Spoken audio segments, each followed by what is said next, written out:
Vamos a hablar ahora de conductas que pudieran reflejar una necesidad de salud mental. Y esto sucede muchas veces con niños que tienen cierto tipo de discapacidades. Y vamos a hablar de estas discapacidades y vamos a mencionar algunas características que tienen. Y posiblemente algunas características sean las mismas para una discapacidad o que otra. Entonces, este es una forma muy amplia y genérica tal vez, pero queremos nada más dar una idea. Es como un ejemplo, pero obviamente no es en detalle ni podemos cubrir en forma exhaustiva, porque obviamente también se tiene que considerar la personalidad de cada niño individualmente considerado, ¿no? Con sus propias personalidades.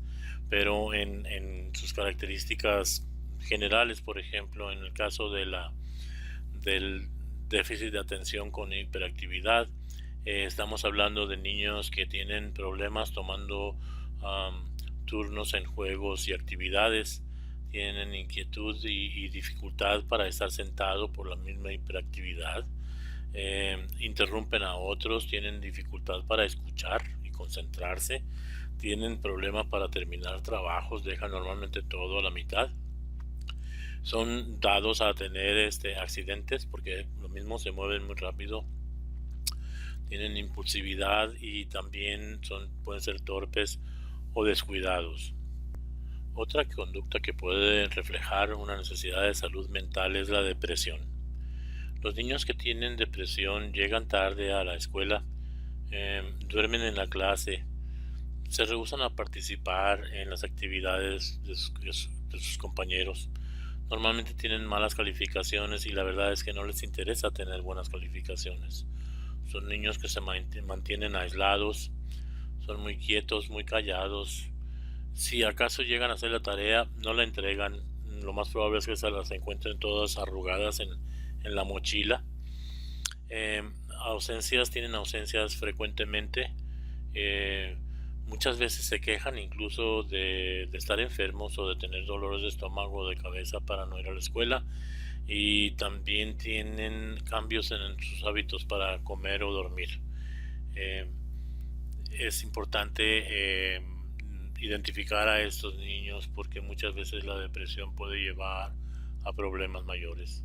El trastorno bipolar es otra conducta que pudiera reflejar una necesidad de salud mental, y los niños con trastorno bipolar, tienen cambios rápidos de estado de ánimo, son muy activos en la noche, no se pueden dormir, tienen insomnio, se enojan fácilmente y tienen berrinches, la verdad, incontrolables, molestan a otros, tienen hiperactividad, agitación y distractibilidad, incurren en conductas riesgosas y además tienen depresión y muchas veces tienen delirios, posiblemente incluso alucinaciones, tanto ven cosas o personas como escuchar voces o escuchar ruidos.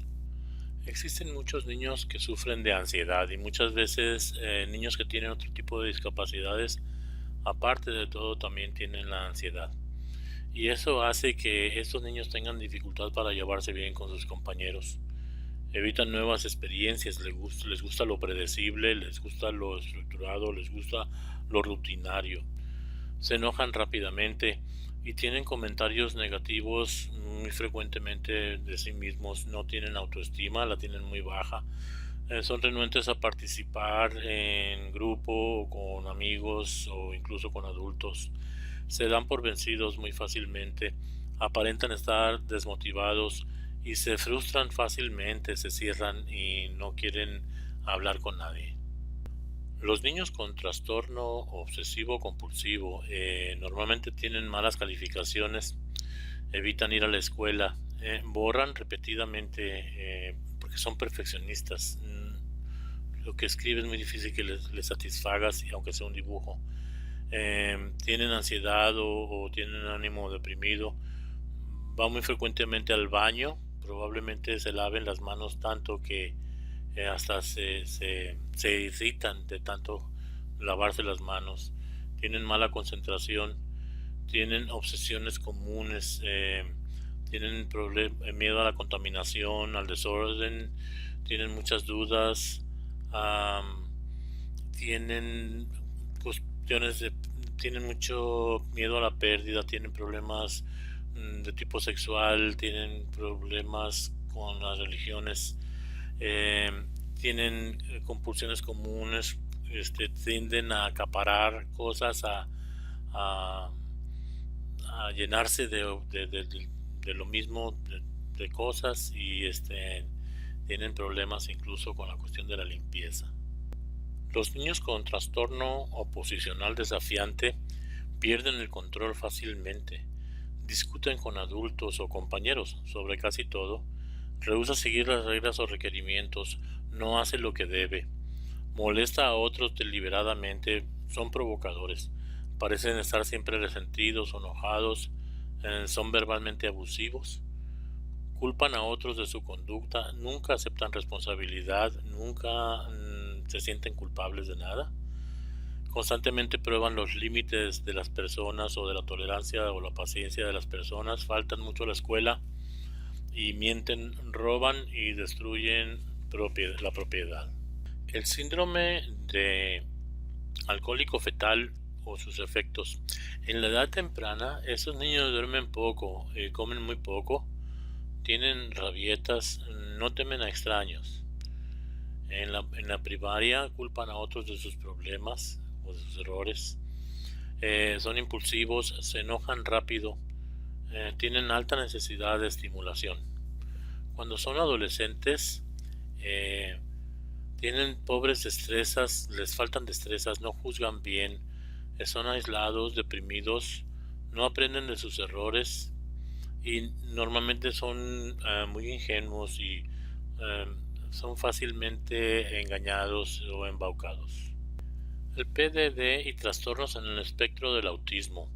Estos niños evitan el contacto visual, se hieren ellos mismos, son sensibles al toque, repiten las mismas frases una y otra vez, tienen movimiento repetitivo no productivo, tales como mecerse o mover las manitas.